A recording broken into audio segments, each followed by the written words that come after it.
नमस्कार दोस्तों, जय श्री राम, राधे राधे। आपका teaching in Hindi career classes में स्वागत है। अभी तक आपने जिन भी कवि के रचनाओं के बारे में पढ़ा और आगे जो आप कवि की रचनाओं के बारे में पढ़ते हैं, सबसे पहले मैं आपको एक बात बता देती हूँ कि अभी मैं आपको मेन कवि जो हैं उनकी रचनाएं बता देती हूँ। उसके बाद मैं आपको सीरियल से, काव्य से लेकर गद्य तक के जितने महत्वपूर्ण कवि हैं, नाटक के महत्वपूर्ण कवि, एकांकी के महत्वपूर्ण कवि, निबंध के महत्वपूर्ण कवि, समालोचना के महत्वपूर्ण कवि, ईटीसी जितने भी संस्मरण, रिपोर्टाज, यात्रा साहित्य आदि के जितने महत्वपूर्ण कवि हैं, मैं वो सब आपको करवाऊंगी। इसके बाद जब ये हो जाएगा तब मैं आपको आचार्य रामचंद्र शुक्ल का हिंदी साहित्य का इतिहास भी आपको करवाऊंगी। इसके बाद जो भी क्लासेस होंगी आपको प्रीवियस ईयर के क्वेश्चन के माध्यम से होगा। आज आप मैथिली शरण गुप्त के बारे में पढ़ेंगे। मैथिली शरण गुप्त की जो मेन काव्य कृतियाँ हैं उनके बारे में पढ़ेंगे।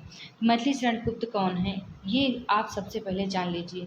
मैथिली शरण गुप्त जो हैं एक द्विवेदी युगीन कवि हैं। द्विवेदी युग तो आप जानते ही हो।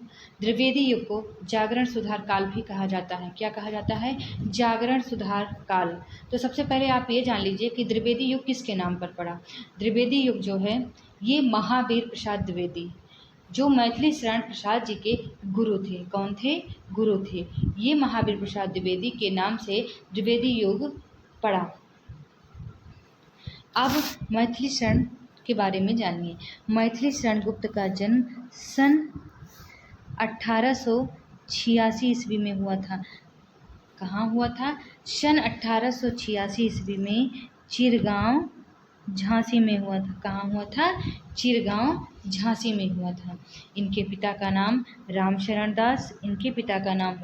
दास, और इनके गुरु का नाम महावीर प्रसाद द्विवेदी था। क्या था? महावीर प्रसाद द्विवेदी था। इनकी प्रथम कविता हेमंत। क्या है? हेमंत, जिसकी रचना सन 1905 ईस्वी में हुई थी। कब हुई थी? 1905 ईस्वी में। ये थी इनकी प्रथम कविता। अब इनका प्रथम काव्य संग्रह जो प्रकाशित हुआ, जिसकी रचना हुई, वो था रंग में भंग। क्या था? रंग में भंग, जिसकी रचना सन 1909 ईस्वी में हुई थी। कब हुई थी? सन 1909 ईस्वी में। मैथिली शरण गुप्त जी की मृत्यु सन 1964 ईस्वी में हुई थी। कब हुई थी? सन 1964 ईस्वी में हुई थी। अब मैथिली शरण गुप्त द्वारा रचित प्रमुख ग्रंथ जो हैं आप उनके बारे में जान लीजिए। पहली रचना रंग में भंग के बारे में आपने जाना कि ये इनका प्रथम काव्य संग्रह है, जिसकी रचना सन 1909 ईस्वी में हुई है। कब हुई है? सन 1909 ईस्वी में हुई है। दूसरी रचना इनका जयद्रथ वध है। क्या है? जयद्रथ वध, जो कि एक खंड काव्य है। क्या है? खंड काव्य है। इसकी रचना वर्ष 1910 ईस्वी है। कब है? 1910 ईस्वी। किसान 1917 ईस्वी।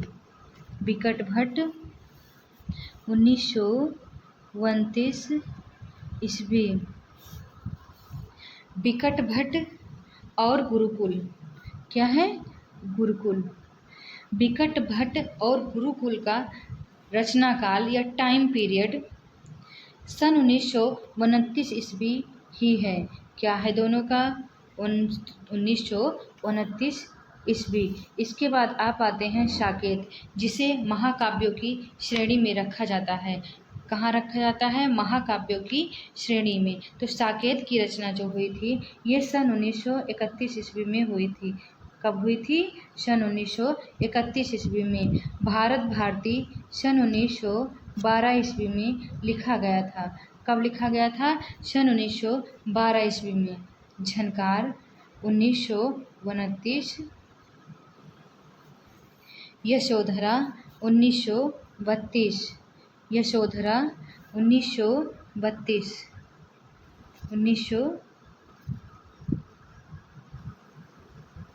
32 ईस्वी में लिखा गया था। यशोधरा जो है ये महात्मा बुद्ध की पत्नी थी। कौन थी? महात्मा बुद्ध की पत्नी। तो यशोधरा नामक काव्य कृति जो है इन्होंने 1932 ईस्वी में लिखी थी। द्वापर 1936, जय भारत 1952, विष्णुप्रिया 1957, 1957 ईस्वी, सिद्धराज 1936 ईस्वी।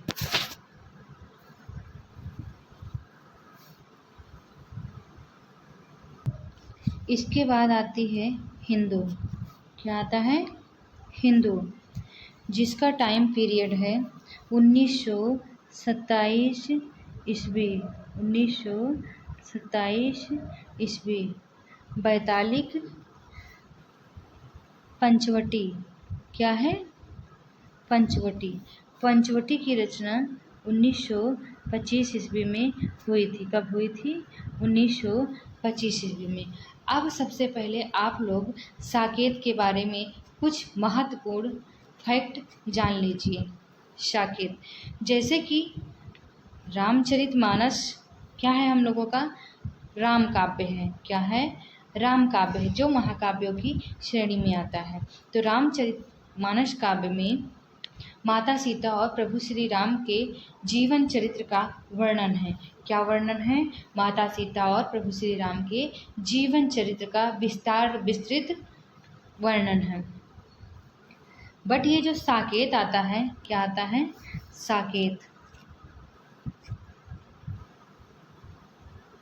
साकेत ये हिंदी साहित्य में रामचरितमानस के बाद राम काव्य का दूसरा स्तंभ है। क्या है? राम काव्य का दूसरा स्तंभ है। तो मैथिली शरण गुप्त ने साकेत की रचना उपेक्षित नारी पात्र उर्मिला का रामायण में कहीं भी वर्णन नहीं है, क्योंकि त्याग तो उर्मिला ने भी बहुत सारे किए थे। तो मैथिली शरण गुप्त जी ने इस उपेक्षित नारी पात्र उर्मिला, लक्ष्मण की जो पत्नी थी, को साकेत नामक पुस्तक में प्रतिष्ठित किया है।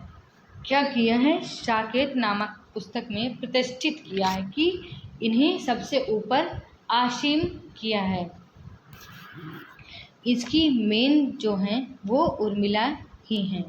तो गुप्त जी को साकेत रचना की मूल प्रेरणा सन 1908 ईस्वी में मिली थी। ये कहाँ से मिली थी? ये इनकी सरस्वती पत्रिका में। सरस्वती पत्रिका जो है ये महावीर प्रसाद द्विवेदी जी के द्वारा निकाली जाती थी। तो महावीर प्रसाद द्विवेदी जी जो थे, ये इन्होंने एक लेख छापा था।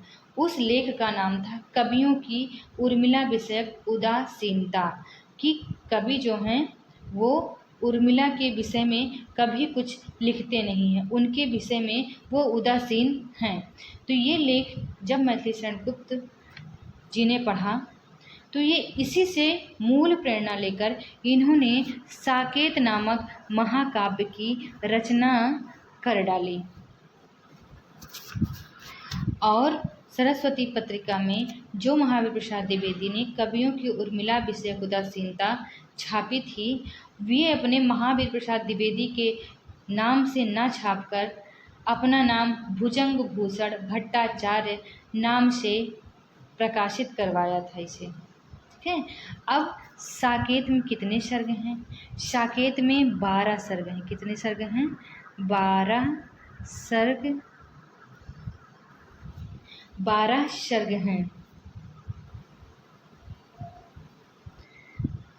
और मैथिली शरण गुप्त को डॉक्टर नागेंद्र ने जन्मादि काव्य कहा है।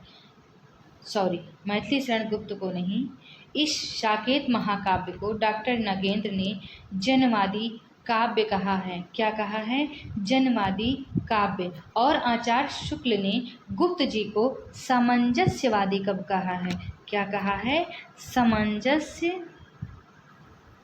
सामंजस्यवादी कवि। और नागेंद्र जो थे वो साकेत को जनवादी कवि बोले हैं। ये पॉइंट आप लोग याद रखना, ठीक है। जनवादी काव्य कहा है। अब गुप्त को, अब दूसरा इनका आता है भारत भारती। क्या आता है? भारत भारती, जिसका टाइम पीरियड सन 1912 ईस्वी है। कब है? सन 1912 ईस्वी है। इन्होंने भारत भारती लिखने की जो मूल प्रेरणा थी, मुद्दस्से हाली और ब्रजमोहन दत्तात्रेय कैफी थे एक लेखक, उनके द्वारा लिखा गया भारत दर्पण नामक पुस्तक से प्राप्त हुई थी। क्या हुई थी? पुस्तक से प्राप्त हुई थी। गुप्त जी ने स्वयं को कौटुंबिक कवि मात्र कहा। गुप्त जी ने स्वयं को क्या कहा था? कौटुंबिक कवि मात्र कहा था। और एक बात, ये इनकी उपाधि क्या है? इनकी उपाधि राष्ट्र कवि की उपाधि। जब इन्होंने भारत भारती की रचना की, क्या किया? भारत भारती की रचना की, तो इसे लिखने के बाद इन्हें महात्मा गांधी ने, किसने दिया था ये उपाधि?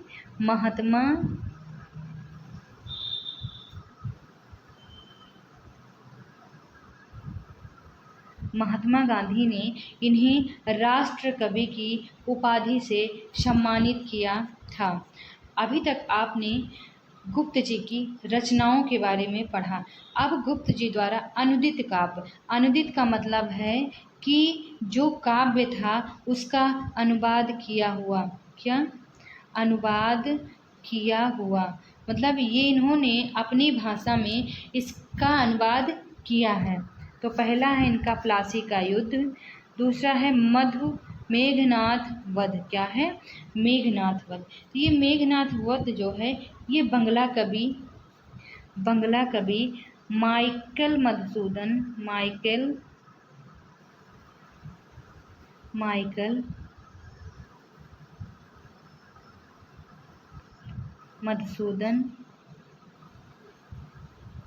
दत्त की रचनाओं का मधु उपनाम से अनुवाद किया है। किस उपनाम से अनुवाद किया है इन्होंने? मधुप। तीसरा इनका है वृत्त संहार। क्या है? वृत्त संहार। और एक बात, गुप्त जी ने मार्क्स की पुत्री जाइनी पर जाइनी नामक काव्य भी लिखा है। क्या लिखा है? जाइनी नामक काव्य। गुप्त जी को द्विवेदी काल में हर गीति का छंद, ये छंद जो होते हैं ये भी कई प्रकार के होते हैं जो कि हम आपको ग्रामीण में पढ़ाएंगे आगे। तो गुप्त जी को हर गीति का छंद का बादशाह भी कहा जाता था। क्या कहा जाता था? हरि गीतिका छंद का बादशाह। साकेत गुप्त जी की सर्वश्रेष्ठ रचना है। क्या है?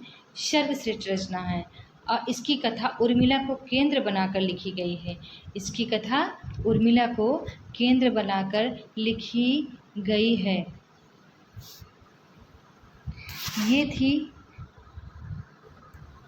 गुप्त जी के रचनाओं के बारे में। अब आप गुप्त जी की रचनाओं के कुछ पंक्तियाँ भी, जैसे भारत भारती से इन्होंने लिखा है कि संपूर्ण देशों से अधिक किस देश का उत्कर्ष है, उसका कि जो ऋषिभूमि है वह कौन है? भारतवर्ष है। हम कौन थे, क्या हो गए और क्या होंगे अभी, आओ विचारें आज मिलकर ये समस्याएं सभी। केवल मनोरंजन ना कवि का कर्म होना चाहिए, उसमें उचित उपदेश का भी मर्म होना चाहिए। क्षत्रिय सुनो अब तो, कुयस की कालिमा को मेट दो, निज देश को जीवन सहित तन मन और धन भेंट दो। ये भारत की स्वतंत्रता के लिए उन लोगों भारतीयों के मन में उम्मीद की किरण को जगाता था, ये काव्य। अब इसके बाद साकेत से पंक्तियां हैं। राम तुम मानव हो, ईश्वर नहीं हो क्या, विश्व में रमे हुए नहीं, सभी कहीं हो क्या। संदेश यहाँ मैं नहीं स्वर्ग का लाया, इस भूतल को ही स्वर्ग बनाने आया। वेद ने तू भी भली बनी, पाई मैंने आज तुझी में अपनी चाह धनी। ये थी साकेत की कुछ महत्वपूर्ण पंक्तियाँ। अब आप यशोधरा की कुछ महत्वपूर्ण पंक्तियों के बारे में जान लीजिए। वन पे है, सखी वे मुझसे कहकर जाते, कि यशोधरा कहती है कि हे सखी, राजकुमार जो थे सिद्धार्थ, वो जब उन्हें संन्यास पे जाना ही था तो उन्हें मुझसे कहकर जाना चाहिए था। क्या कहकर जाना था? मुझसे कहकर जाना था कि मैं अब संन्यास लेने जा रहा हूँ। वो तो मेरे सोने के बाद मेरे पीठ पीछे उठकर गए हैं, उसी के बारे में ये वर्णन कर रही है यशोधरा। दूसरा, अबला जीवन हाय तुम्हारी यही कहानी, आंचल में है दूध और आँखों में पानी। इस काव्य में यशोधरा का वर्णन किया गया है, जो राजकुमार सिद्धार्थ के वन चले जाने पर, संन्यास ग्रहण करने पर अपनी व्यथा, उसकी व्यथा जो है उसके बारे में वर्णन है। इसके बाद आता है पंचवटी। पंचवटी में है, चारों चंद्र की चंचल किरणें खेल रही हैं जल थल में, स्वच्छ चांदनी छिटक रही है अवनी और अंबल तल में। शायद आप लोगों ने ऊपर पंक्ति की है, चारों चंद्र की चंचल किरणें, ये आप लोगों ने ग्रामर में पढ़ी हैं, जिसमें जो अलंकार में पूछा जाता है। तो चारों चंद्र की चंचल किरणें, इसमें कौन सा अलंकार है, आप लोग बताइएगा कमेंट बॉक्स में। अब आज इसी के साथ ये मैं बंद करती हूँ। कल आपको ऐसे ही किसी महत्वपूर्ण कवि को लेकर मिलती हूँ। तब तक के लिए जय श्री राम, राधे राधे।